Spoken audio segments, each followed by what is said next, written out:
In today's training, my 7-step process for federal revenue success, I'm going to break it down into first just introduce you to the process at a high level, right? And then I want to walk through each one of the 7 steps and basically break it down into the what, why, and how of the 7-step process.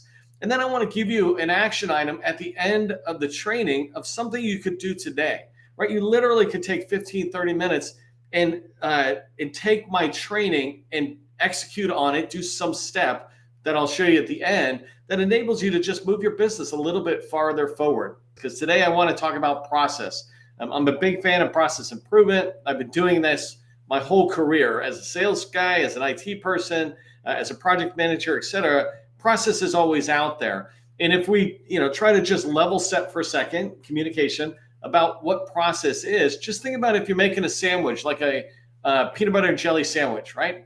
There's a process to making a peanut butter and jelly sandwich. You get out the peanut butter and jelly, a knife and a spoon.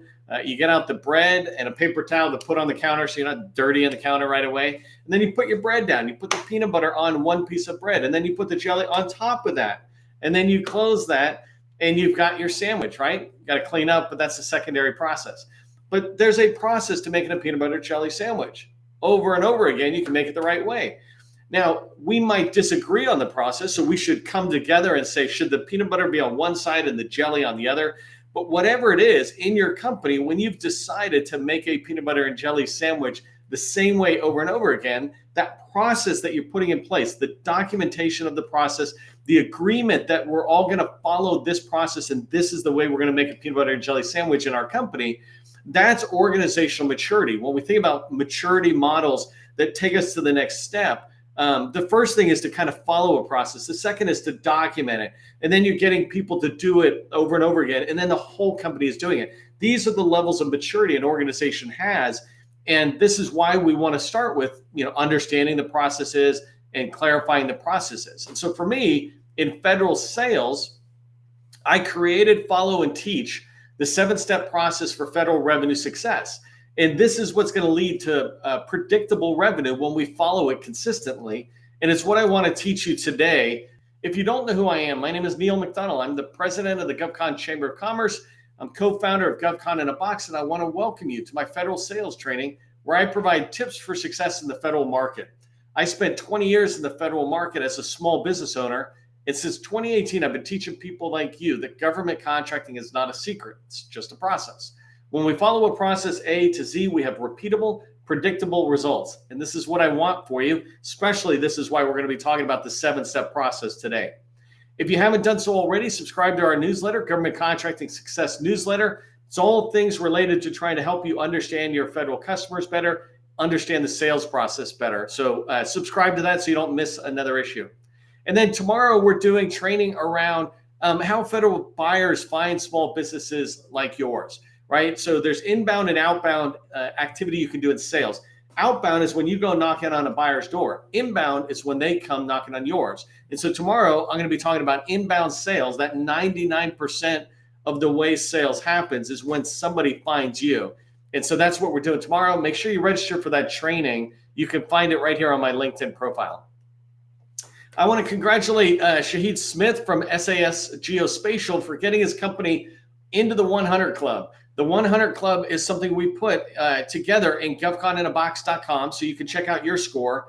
But the score is 0 to 100 on how visible you are to the federal buyer. So we call it a federal visibility score. And when you get to 100, you're in the 100 Club. There's 360,000 small businesses out there, and only 67 of them are at a fully visible status. Yesterday, I was working with a customer, and we were looking at their keyword, and it's a pretty popular keyword in my opinion.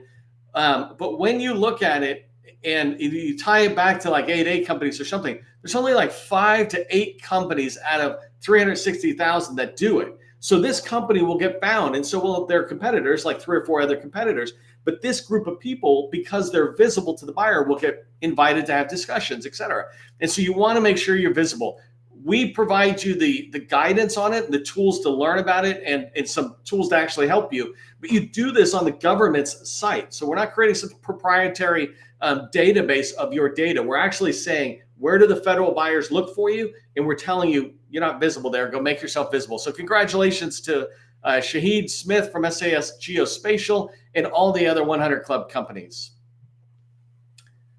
So the 7-step process is something that I put together in particular to address this whole idea that people don't understand how busy small business owners are and how busy the people who work for small businesses are. Often when you look at processes, you hear people talk about processes in sales, they're talking about billion-dollar companies, right? Or $100 million, billion-dollar companies where they have whole teams of people doing stuff. And they don't understand in small business government contracting, it is usually the same 1, 2, 3 people doing every role. And so I wanted to put together a process that is more aligned to our businesses and how we do business and how we can successfully sell to the federal government. So I came together with just the 7 steps. Very quickly, they are they begin with research, then targeting, finding your customers that you want to find, outreach, which is knocking on doors, in order to build relationships. When you build relationships, that's going to lead to opportunities. When you find enough opportunities for your pipeline, you'll be able to write winning proposals and start winning. And I call it these 2 different phases of the 7-step process. The first phase is the path to relationships. You may have heard that success in government contracting is about who you know and who knows you. Having those relationships in place is very, very important. Well, how do you do that? So the first 3 steps really put together the process for building new relationships. Even if you don't know anybody and you have 0 contacts, you can begin to move forward. And so that's the first 3 steps that lead to relationships. Once you get to relationships, you're on what I call the wheel of success. Once you're on this wheel and you have good relationships that lead to opportunities so you can write proposals and you start winning sales or contracts, then you're on that wheel of success. And as long as you keep doing good work, it's going to be easier for you to win contracts because you're trusted more. People know you more. And so that's the idea of the 7-step process. Whether you're doing business development, which is fundamentally trying to go into an agency, learn about them, build relationships, find opportunities. So whether you're doing business development or you're doing capture, which is about taking one single opportunity and shaping it, shaping the acquisition approach and shaping the scope, the technical requirements of it. Either way, this 7-step process can apply. So we'll walk through those 7 steps together. We got 20 minutes to do it, and we got 7 steps to go.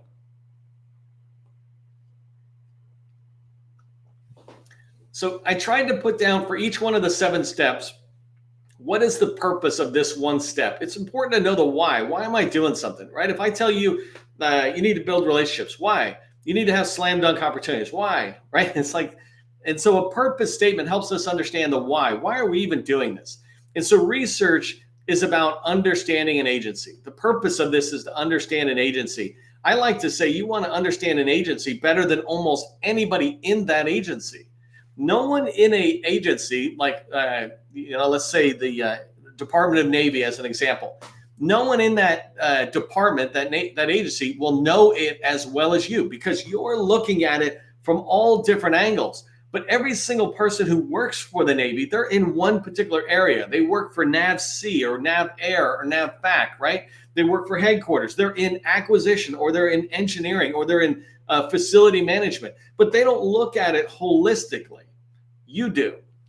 Right? Some leaders might look at it at a very holistic level, but they don't look at it in the weeds, right? Their job as a leader is to look at it only at the top level. You're looking at it holistically and then in depth when you really are doing research into an agency. And so what this means when I talk about research is understand the organization. I just said NAVFAC, NAVC, NAVAIR, NAVWAR. Well, that's the system or buying commands in the Navy. That's 4 of, I think there's 10 in there. Right. So understanding the organization will help you understand which offices are buying what you sell. If you sell construction, maybe it's here, or installation, or what they call, maybe they do call it installation. I can't remember what the Navy calls their bases, right? I'm losing that for 1 second. But this idea of understanding who's buying what you sell comes from first knowing who exists. So what is the organizational breakdown of the Department of Commerce? What's the organizational breakdown of DHS? And then you look in at what you sell and say to yourself, is there some group that buys more of this than anybody else? And then the other thing is challenges and goals. And so you really want to understand in research the top challenges an agency is dealing with. That way you can align your products and solutions to their needs. They have goals and objectives for the future. They have challenges for today, and they have activities they have already determined are important to them. When you research an agency, you're able to align what you sell to what they want. The next step 2 is of the 7-step process is targeting.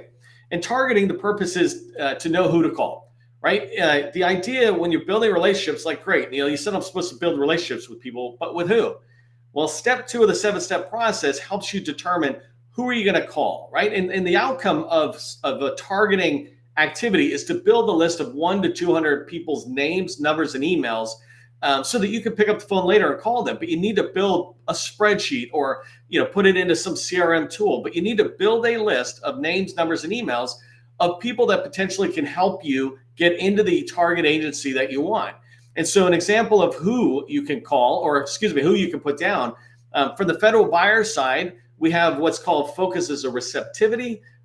These are people who are willing to talk to you, but they don't have a need. You have focus as a dissatisfaction. These are the people with the need, like the program office. And focus as a power. These are the acquisition people, the contracting officer. And so I would build a list if I'm trying to get into the Navy, into NAV Air, Naval Air Systems Command, right? If I was trying to get in there, I would try to find me some small business professionals. I would try to find some program office personnel, and I would try to find some contracting officers in there. And the same thing with industry, right? I would try to find small businesses that are winning within NAV Air, if that's where I'm trying to build the target list. I would try to build 20 to 40 small business companies that are winning in there that are similar to mine in some way. And then I would do the same with larges. I would try to find, let's say, the top 10 or 20 businesses that are there. If you're brand new to government contracting, by the way, don't call larges. This is a holistic process. If you're brand new, just focus all your energy on small business winners. And then the last part is, how do you find these people during targeting? You can go to the agency's website. I've done tons and tons of training about how to do this. So you can go look at my replays. All my training is always available. But you can find it on websites. Go to an agency. Some agencies, like NIH, has their entire staff phone book. There is no excuse for not being able to find it. The only reason you can't find it is because you haven't developed the skills yet. But as soon as you do, you'll start going to town on finding people's names. And then you can look on them for them on LinkedIn. I do this all the time. There's all sorts of federal buyers who are on LinkedIn. And then finally, you can go to SAM or FPDS. These two federal tools, when you go in, you can find points of contact. FPDS tends to have the contracting officer on each item, that a contract that was awarded. And SAM, generally, when you go in there, at the bottom of the notice, you'll see a primary and a secondary point of contact. This is how you build a targeting list that enables you to move to step 3 of the 7-step process in federal success, right? And step 3 is outreach. This is where you're picking up the phone and you're trying to establish relationships. Think about this as the cold calling phase of the 7-step process. So in here, you've already built a list of 200 people you want to call. Maybe 20% of them are going to talk to you, right? But you need 200 in order to get to the 20. And so in outreach, you're reaching out to these people. You're doing a cold call to try to get an intro meeting. You really only want a 15-minute meeting, maybe 30 minutes. Never, ever, ever more than 30 minutes for a first meeting. Never, ever, ever in person. You want it to be virtual. Don't waste their time, and certainly don't waste your time, right? It is much better for you to have that first and second meeting virtually, even the third, fourth meeting, right? I've had some people I've been working with for years. I've never met them. And we have very good relationships. So don't get caught up on the physical, but this first meeting you're going to have is to find out whether you're a good fit for them and whether they are a good fit for you. You don't want to build relationships with everybody. You want to build relationships with just a few, and we'll talk about that in a minute. And then the other thing about outreach is you're looking to have successful, not great meetings. Successful meetings move the relationship forward, move the sale forward. And so you want to have some objective in there. I talk about using a call plan when you're making these outreach efforts and trying to have meetings. A call plan will have you or help you make it successful. A great meeting is when everybody loves each other, but nothing really happened.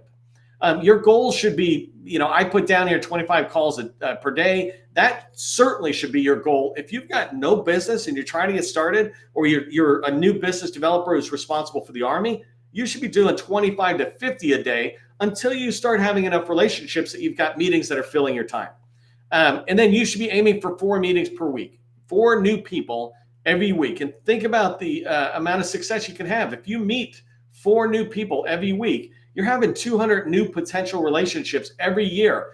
And the outcome, just as a spoiler to the next, actually, I'll just jump ahead. The outcome is you want to develop 24 strategic relationships. That's the very bottom here. That's the goal of that outreach, is to find those people who will lead to 24 strategic relationships, long-term relationships that are committed to mutual commitment to growth, right? And so if you meet 200 people during outreach in a single year, there's a really good chance you're going to find 24 people who are a fit, you for them and them for you, right?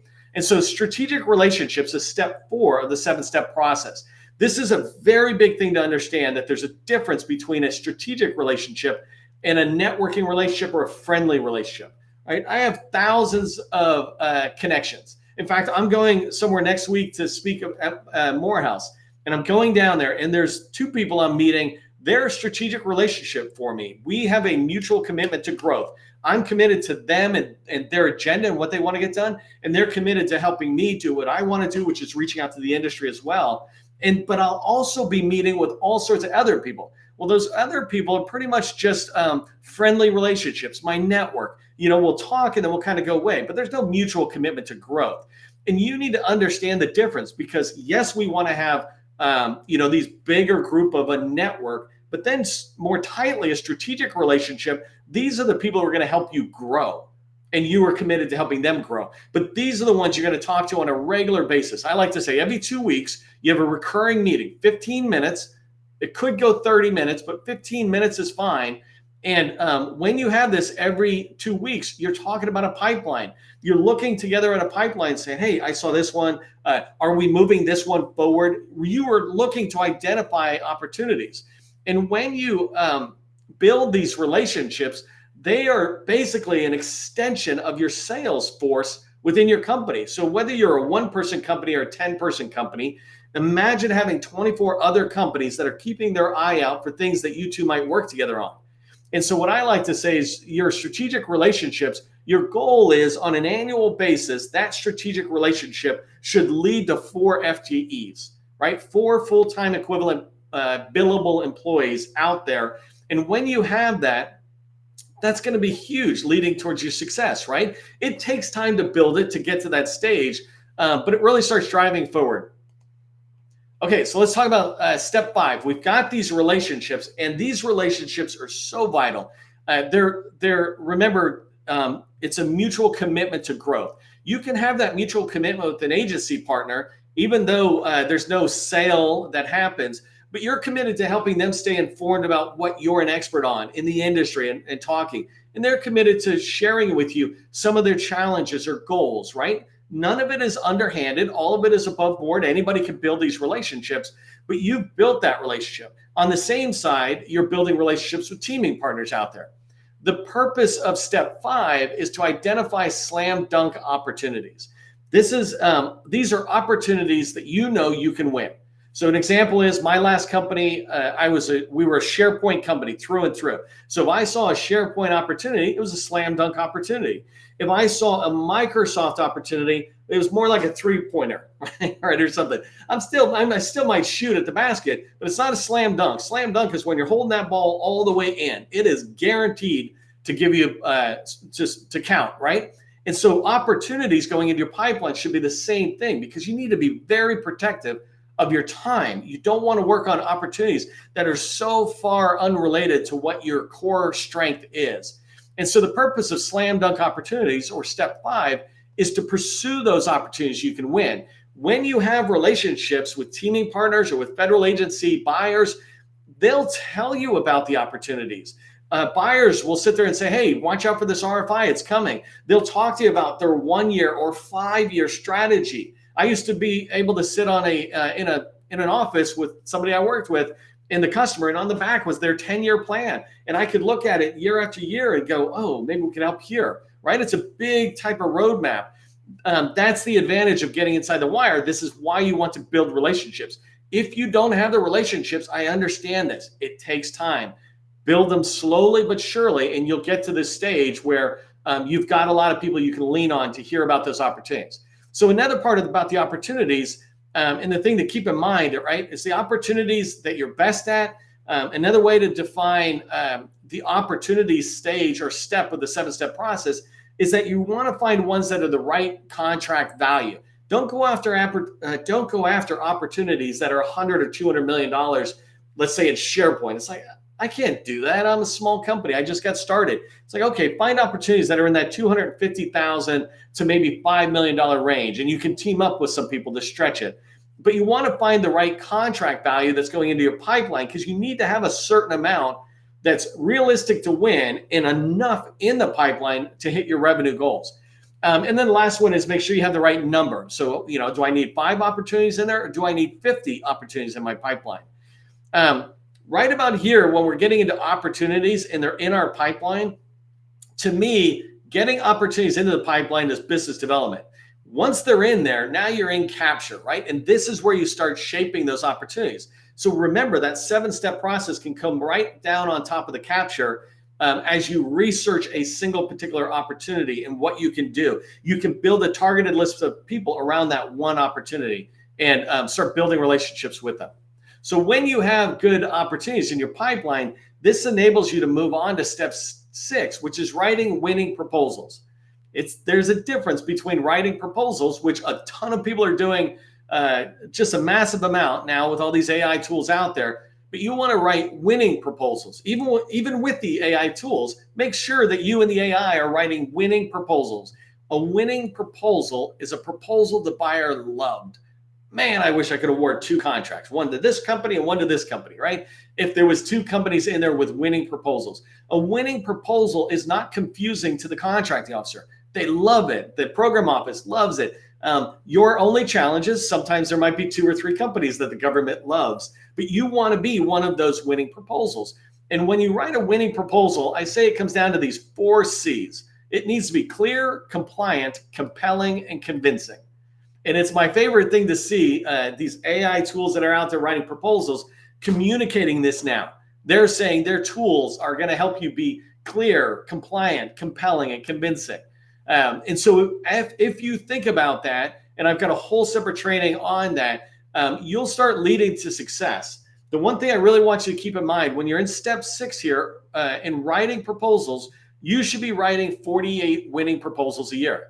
Oh my God, how am I going to do that? It's so much. I didn't say writing 48 proposals. I didn't say write 48 junk proposals, winning proposals.